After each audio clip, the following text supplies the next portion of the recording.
You are looking at Julian's pronunciation guide, where we look at how to pronounce better some of the most mispronounced words in the world, like this other curious word. But how do you say what you're looking for today? Let's learn how to pronounce this word, meaning eggs in French. So this is the plural of the word for an egg. So you can see it has an S because it is plural. And that S at the end actually changes the pronunciation. So if you want to learn how to say the singular, make sure to stay tuned to the channel. I've got that video for you here at the end.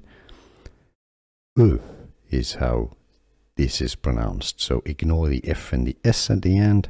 You could probably ignore the O at the beginning as well and just have this very specific French sound, So if you want to say several eggs, you'd say des œufs, des œufs. Here are more videos on how to pronounce more confusing words and names too many mispronounced. Like this video if you found it useful. I appreciate your support. I'll see you soon and thanks for watching.